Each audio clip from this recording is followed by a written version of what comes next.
Bienvenue sur ma chaîne Titel Livre BD. Salut les amis! Alors aujourd'hui, un avis lecture. En fait, pour être tout à fait honnête, depuis cette semaine, depuis le début de la semaine, donc lundi, on est dimanche, lundi, mardi, mercredi, jeudi, vendredi, samedi, dimanche, je me suis lancé le défi 7 BD 7 jours. C'est réussi, sauf que vendredi, j'en ai pas lu parce que j'ai pas eu le temps, mais j'en ai lu 2 samedi. Ah. Donc c'est ça.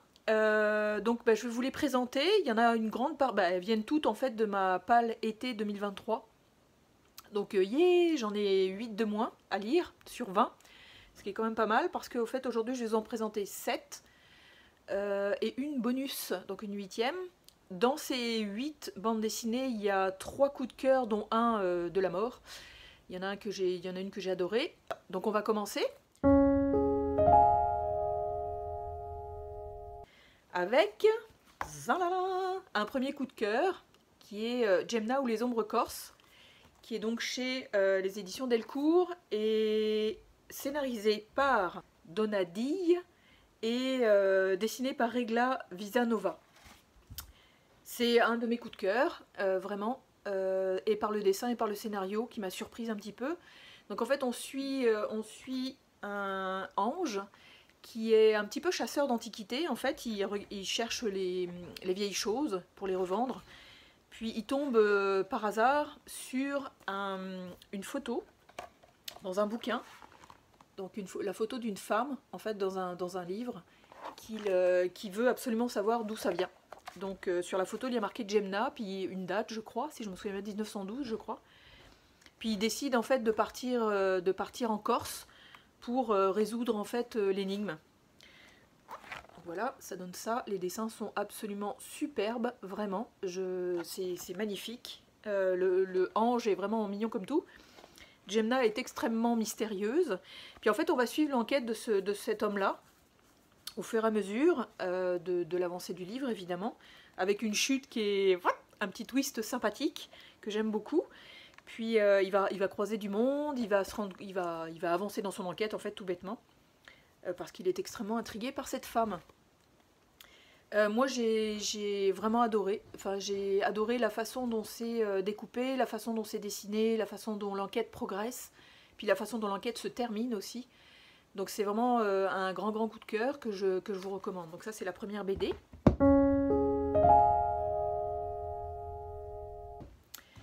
La deuxième BD que j'ai beaucoup aimé aussi, c'est moins un coup de cœur, mais c'est aussi, j'ai beaucoup apprécié ma lecture, c'est Monsieur Apothéose. Donc c'est chez Vent d'Ouest et c'est alors scénarisé par Julien Fray et dessiné par David. Puis on suit Théo, Apothéose, qui fait partie d'une famille en fait qui a vraiment la shkoumoun, c'est-à-dire qu'il y a toujours la malchance qui leur tombe dessus. Malheureusement cette malchance peut conduire aussi jusqu'à la mort, donc on vit low profile, on y va vraiment mollo. Puis en fait il va rencontrer évidemment une femme. C'est toujours les bonnes femmes qui viennent foutre la merde ou qui viennent faire progresser l'homme. Ah ah, à vous de voir, selon votre opinion. Moi, ça serait plutôt la deuxième, mais bref. Le dessin est chouette. C'est tout en ton brun, sépia, bleu quand ça part la nuit. On voit vraiment avancer ce personnage-là qui croise un type qui est beaucoup plus éveillé, beaucoup plus lumineux, qui va le secouer un petit peu dans sa façon de percevoir les choses. Puis non, c'est vraiment, j'ai beaucoup aimé ma lecture. En plus, c'est légèrement glauque, en fait, c'est surprenant. La façon dont les personnages se rencontrent, puis les événements se succèdent. Ça tourne un petit peu genre policier, c'est vraiment spécial.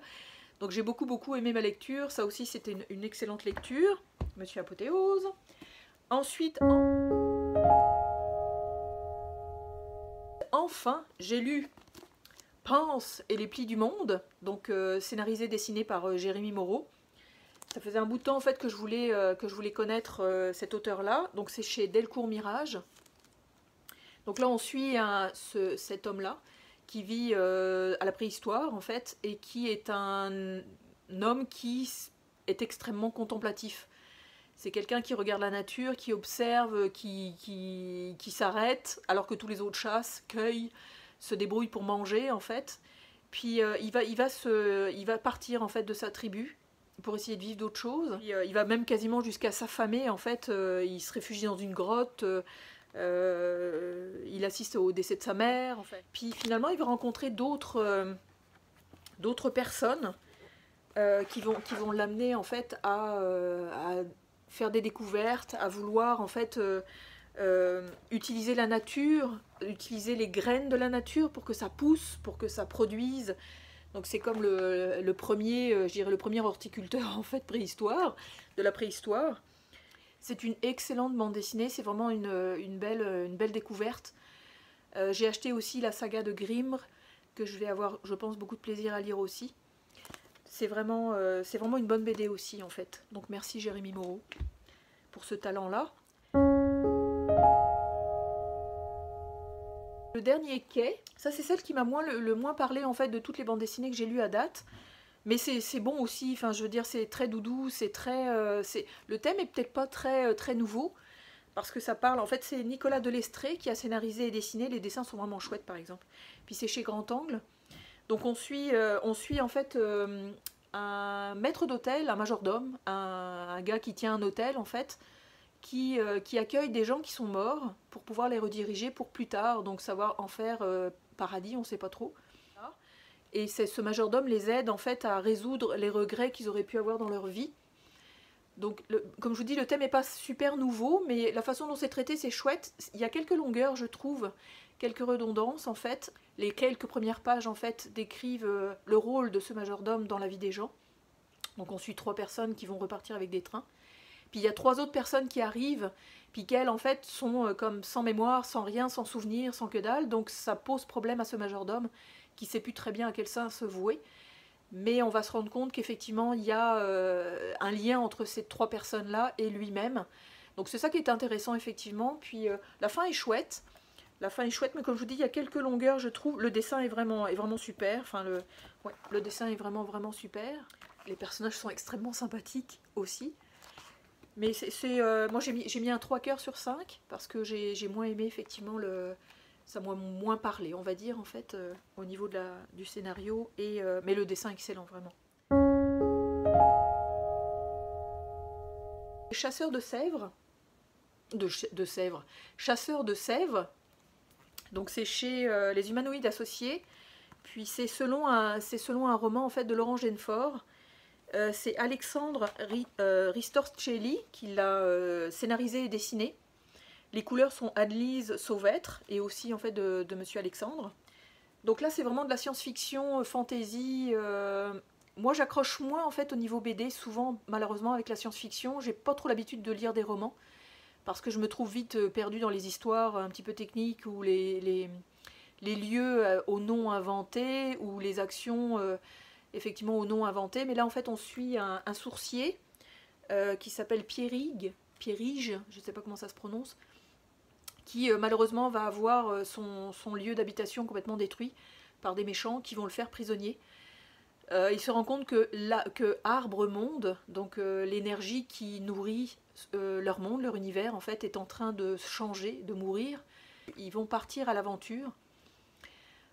Découvrir pourquoi effectivement la sève se tarit, pourquoi la sève devient acide. Puis c'est toute moi j'ai beaucoup aimé, j'ai bien aimé, malgré le côté science-fiction qui moi m'accroche moins.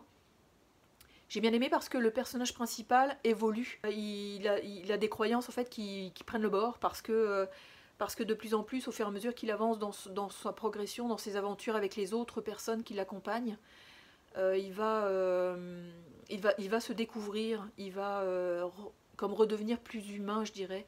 Il va se débarrasser en fait de tous les principes qu'il a accumulés au fur et à mesure de sa vie en fait. Donc oui c'est chouette, enfin moi c'est une bonne BD, les dessins sont magnifiques. C'est un petit peu chargé parfois je trouve, mais ça fit tout à fait, enfin ça correspond tout à fait en fait au thème qui est la science-fiction. La nature est extrêmement bien représentée. Les luttes intestines en fait dans cet arbre monde sont vraiment bien représentées.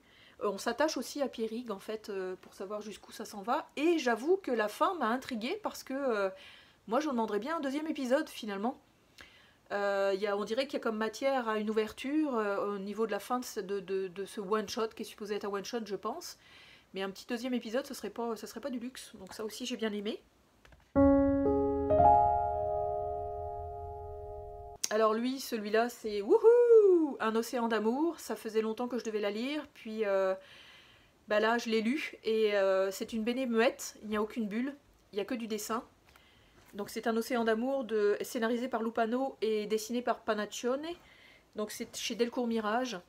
Elle date quand même d'un petit moment, cette BD là en fait, elle date de 2014 si je me trompe pas. Puis c'est génial.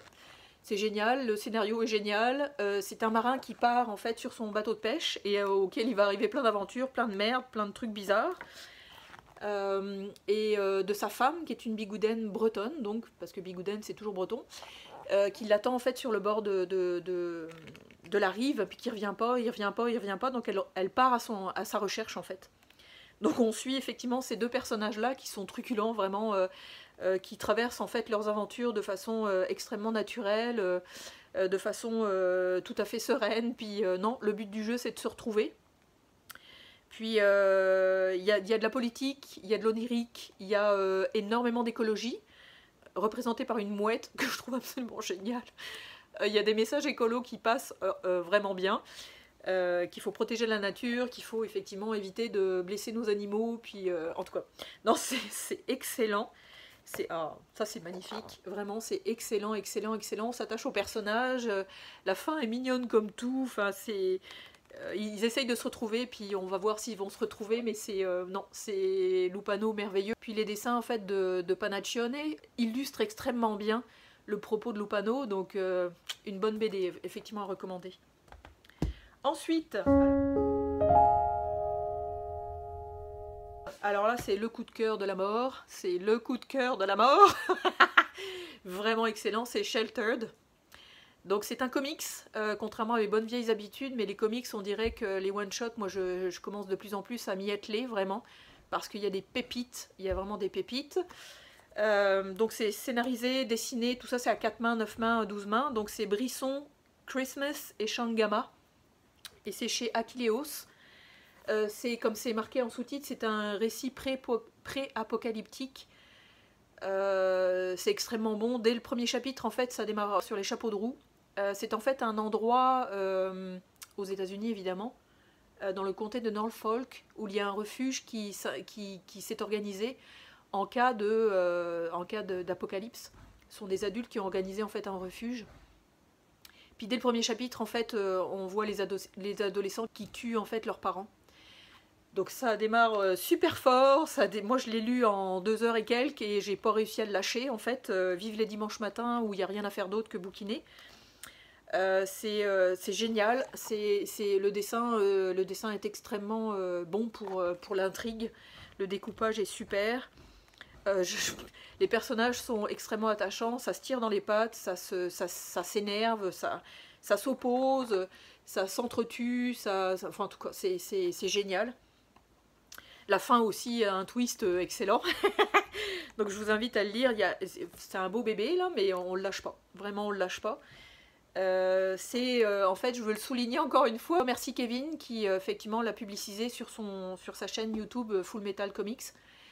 Moi je la recommande aussi à 12 millions %, ça se lit tout seul, c'est comme de regarder une série télévisée en fait de 10 épisodes mais en saison one shot là, où on lâche pas, le scénario se tient, il est vraiment béton, les événements se succèdent, les personnages aussi, non c'est génial, ça illustre bien en fait la rébellion en fait. Ici c'est ceux qui décident de tuer les parents puis ceux qui se rendent compte que c'est pas une bonne chose, donc c'est vraiment génial, je recommande à 15 millions %. Puis la BD bonus en fait que j'ai lu au début mais qui fait aussi partie de ma palle de l'été 2023 et que j'ai bien aimé aussi, c'est Salamandre en fait, de Kulbart. C'est chez 404 éditions.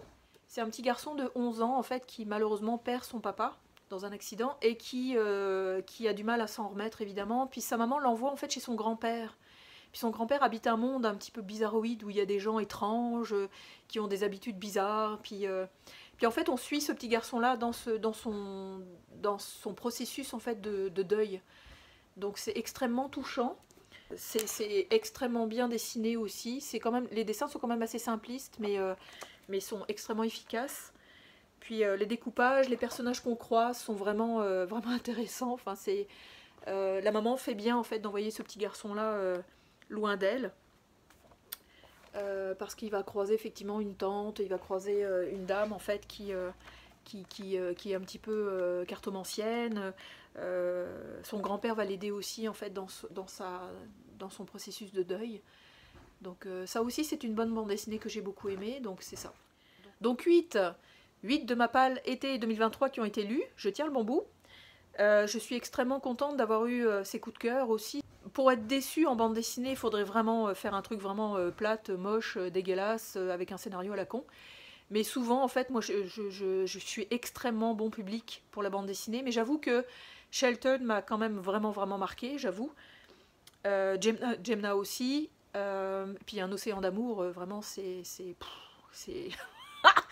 Les gars, vous êtes... Enfin, moi, je vous admire, j'adore. Moi, les scénaristes et illustrateurs, je vous admire pour nous donner des scénarios et des dessins aussi magnifiques. Donc, merci beaucoup. Donc, il m'en reste 12 à lire dans ma palle été 2023. Je vais probablement refaire un avis lecture prochainement. Donc, prochainement, peut-être fin septembre ou mi-septembre ou fin août. Puis, je vous souhaite d'excellentes lectures BD comme j'en ai eu, comme j'en vais en avoir. Et puis je vous dis à très très bientôt pour probablement encore une vidéo en avis lecture. Salut!